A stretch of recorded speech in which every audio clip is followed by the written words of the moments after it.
Welcome back to the KPMG Insight Center here in Lagos, Nigeria. It is, of course, KPMG Arise News Budget Day 2025. We move on now to manufacturing. We have our panel here with us. Let me introduce them. Looking very much forward to talking to them about manufacturing. Dr. Muda Yusuf, Director, CEO, Center for the Promotion of Private Enterprise. You're very welcome, sir. We also have Bolara Okunowo, MD, CEO, CAP PLC. I got that correctly, right? Correct. Okay, I almost said CAP PLC. And Emezie-Ezigbo, Partner and Head of Transaction Services, KPMG West Africa. You're all very welcome. Thank you. Dr. Yusuf, let me start with you.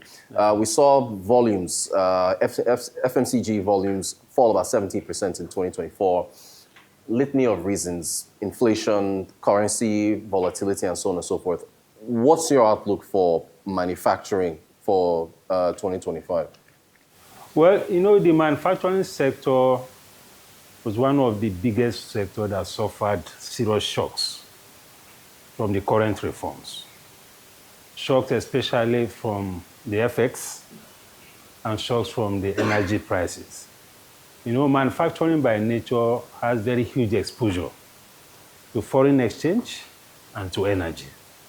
So those reforms, you know, change a whole lot, especially with respect to cost of production, competitiveness, and all of that. So it has been a very, very challenging period, especially from the second half of 2023 through 2024.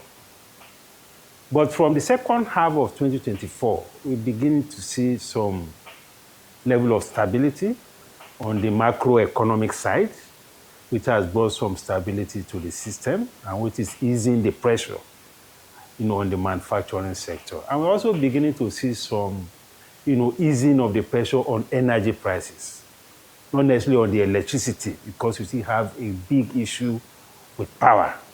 You know, there's still this problem of subsidy conundrum in the power sector, which is yet to be resolved. So from those 2 points, I think there has been some improvement. And I can say that for manufacturing, we can say that the worst is probably over. You know, but we are hoping to see improvements with respect to particularly the energy and with respect also to financing costs. You know, if you look at the books of many of the manufacturing firms, the financing cost has been huge. You know, we are talking about 30%, 35% interest rates. That's incredible. That's outrageous. So we need to begin to deal with those issues. And I'm happy that when the minister was here, he talked about the budget allocation for Bank of Agriculture. You know, already the Bank of Industry is doing a bit, but many of the SMEs in the manufacturing space also worry about the fact that even for the development finance institutions, most of them are asking for bank guarantees, which they don't have the capacity to provide. So there's still this big issue around financing costs, around the issues of cargo clearing, you know, of raw materials and so on. So those are the issues that we are hoping that going forward, we'll be able to deal with in order to put the manufacturing sector on some steady path. Thank you so much for that. Bolara, let me call up going on around the world with tariffs and geopolitical tensions and so on and so forth. How do we shield our manufacturing sector from exogenous shocks? No, very, very good question. And I think, firstly, I would like to commend the federal government for the budget of restoration that has been announced for 2025. I think we appreciate, from the sector, we certainly appreciate the focus on economic stability, as well as the focus on stimulating economic growth. I think that's very, very important.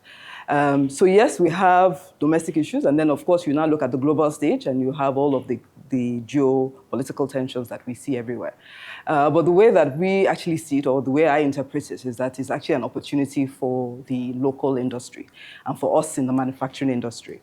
What do I mean? It means that there's a lot more pressure to look inwards and place a greater demand on our local industries, which is very, very key. So to really be able to sort of absorb some of these shocks as a nation, we need to develop our local industries further. What are the things that we need to do and put in place for that? There are many things that we need to put in place, and I think the budget covers a lot of those points. One, we need to put that investment into infrastructure. That's very, very key. We need to be able to put a lot of the investments into the local industry. I think some of the speakers earlier spoke around local sourcing of raw materials. That's still a very big concern for us. And I think, as Dr. Yusuf mentioned, the FX exposure, having to import your raw materials, turn it around and process it. So the more that we're able to source locally, the greater the ability for us to be more sort of self-reliant as a country. The other thing, again, that we need to put in place, really all the things that we need to develop the industry. So is it capacity building? Is it education? Those things will benefit the industry. Is it investment in infrastructure? We talked about that earlier, about bringing down the logistics cost of transporting, moving goods around the country. Is it in terms of technology? We touched a little bit on that. Again, those kind of things benefit us from a local industry perspective and strengthen our position. So yes, I see it as there's a lot happening, but there's actually a lot of opportunity. We just need to make the right investment and really sort of boost our local capacity. Thank you. John, let me come. Allocations to industry, trade, and investments, 110 billion. You've got 6.8 trillion allocations to infrastructure, so on and so forth. We've had a lot of multinational, enterprises that have either switched business models or changed or left the country because of some of these challenges. These allocations sufficient, you think, to make some kind of improvement as far as manufacturing is concerned? Sure. I would say I would have to just be a bit cautiously optimistic about that. If you look at the infrastructure estimated at about 3 trillion over the next 30 years, the minister broke it down in terms of annual infrastructure spend of about $100 billion required, $100 billion requirement. So when you look at the 30% allocation, seems a bit reasonable, but still very far from where we need to get to, especially when you also look at the actual spend vis-a-vis the budgetary allocation in terms of the volume of infrastructure development we're able to achieve.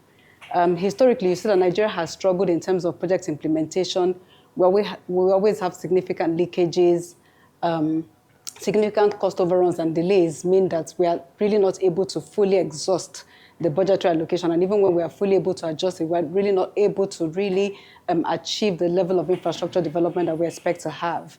When you look at some of the things that the minister said, especially when he mentioned PPP models, for example, the question for me as a Nigerian, and if I were looking at government, is to say, how do we leverage outside of budgetary allocations? How do we leverage the models available to be able to drive increased investment in infrastructure? When you look at what Tolerant Group, for example, is able to achieve in the Lagos Free Zone, where they've been able to attract a significant investment also, other than theirs as project sponsors, they've been able to leverage that investment and then attract 50 from development finance institutions who are really looking to invest in this sector to be able to help us boost our manufacturing capacity. So if you look at it in absolute terms, may look great, but when you look at it in relative terms to say where we are and where we need to get to in the next 30 years, then you realize that there's still a lot of headroom to make additional investments. Thank you for that, And Dr. just to add to Please, that, please. Now, when we talk about investment in infrastructure, there's a whole lot of issue with capital budget implementation. And it is in this capital budget implementation that you can deliver infrastructure. For instance, the 2023 budget had to be rolled over to 2024. First, it was rolled over to June, then later rolled over to December. The 2024 budget has now been rolled over to June 2025. If we are not careful, we have to roll it for that. Then 2025, if we are not careful, may be rolled over. So it is important for government to also pay attention to the issues of capital budget implementation, particularly because we also need to disaggregate capital budget. Because sometimes when we look at the budget documents, vehicles, computers, buildings, people regard that as capital budget. But from the manufacturing point of view, what matters most in capital budget is infrastructure spending. And we need to do a lot more to ensure proper implementation. Because that will enhance the credibility of even the budget document itself. So that when you say you are allocating so much to a particular infrastructure, you should have some level of confidence at least that will deliver up to 70-80% of it. So that capital budget implementation issue needs to be addressed. You need to listen to the presentation during the budget defense. Many of the ministries were complaining about releases. But there was a particular ministry that complained that only 5% was released as at the end of December. So it could be problem of bureaucracy, it could be problem of fund, whatever it is. I think we need to do something urgently about the issue of this capital budget implementation. Well said, well said. I want to move to the Africa Continental Free Trade Area Agreement. In order for Nigeria not to end up being a dumping ground, how can we take advantage of these agreements and become, manufacturing hub of the continent, at least for sub-Saharan anyway? Oh, excellent question. And I think that's another opportunity, again, that lies really before us. And it's really up to us to really sort of seize that opportunity. If you look at intra-Africa trade today, you see that it's only about 10-15% of total trade on the continent. If you look at other sort of more developed continents, Europe, Asia, you see that that is actually around 60%. So there's a lot of potential, and there's a lot of room for us to actually improve and increase the activity of trade that happens within the continent. So this free trade arrangement is something that would actually boost and help all of us together collectively. What are the things that we need to do as a country to really benefit from that? I think first step is awareness. We need to just create greater awareness and greater accessibility to companies to be able to realize and actually utilize that agreement and that arrangement. Next up, again, this will not be any surprise, is infrastructure development. I think we'll all agree that today, if you want to leave Nigeria and go to Europe, for example, it's a lot easier to do that than for you to travel across the continent. It's quite complicated. So again, putting in place the infrastructure to enable that. So not just the movement of people to travel for business reasons, but also the movement of goods. We spoke earlier about, just transporting within Nigeria, the need to make investments and improve. Similarly, to transport goods across and around Africa, we need to put those investments into developing the infrastructure for that. That's very, very key. Next thing, if I look at Nigeria again, just touching on what are the things to enable the local industry to be very competitive. We need to look at how do we develop access to raw material, the local sourcing that I spoke about earlier. Again, how do we invest in our local industries, capacity building, education, all of these things. They make us a lot more competitive and at least position us to become this manufacturing hub that I think we really can be for the continent. Can I actually follow up on that? Because Arise News, we were in Casablanca for an investment forum, and there was a Tier 1 bank MD on a panel that pushed back on the trade numbers, intra-Africa trade, saying that we're not capturing enough of the trade that's happening within the continent, and it could be higher. Does anyone to speak to that? Because I know we keep this data, and it's been supported that we're not trading as much, but he was saying that no, it could actually be more. It's just that the traders in Cotonou and all these other places were not capturing all this and that. Is it possible that the trade could actually be higher, and it's just a matter of not, I know we're rebasing this GDP and doing all these things to capture all these activities. Absolutely. So one of the things that we see when we are doing research in FMCG or manufacturing sector is data. Yeah. And you see quite a lot of things happening in the informal market, which is, for the most part, not captured in the data. So when you look at some of the issues that we have around trading within the borders, you see a lot of issues around the porosity of the borders and where you have smuggling. I reckon that those may not have been captured. But I reckon what we want to focus really on is really the actual data that is captured in terms of how much we are shipping, because that's what you can use to drive some sort of regulatory environment and policy environment. But I want to add to what she has just said, in terms of how much Nigeria's manufacturing export contributes to the total export. So today, Nigeria's manufacturing sector contributes to just about the 6% of total exports for the country. When you look at this, when you compare to the likes of China that are in the 90s, and you compare to the likes of Asia and Singapore that are in their 70s, then we need to have a lot of room to be able to drive our manufacturing capacity. Because when you look at in terms of AFTA, it will be that Nigeria will be a net importer rather than a net exporter. So the question for me is, what do we need to do as a country to be able to ensure that we are driving increase in our manufacturing capacity and the utilization of that capacity? And I mean, Mr. Fufuod had mentioned exchange rate environment. Exchange rate environment continues to constrain investment by the by the players in terms of their capex, in terms of R&D, etc., and in terms of working capital just to fund the business. Yeah. So those are the things that we need to look at. In terms of also localizing the value chain, she had mentioned FX. FX continues to be a big issue because we are FX dependent, even in terms of our input raw materials. How do we localize our value chains to be able to leverage our competitive advantage?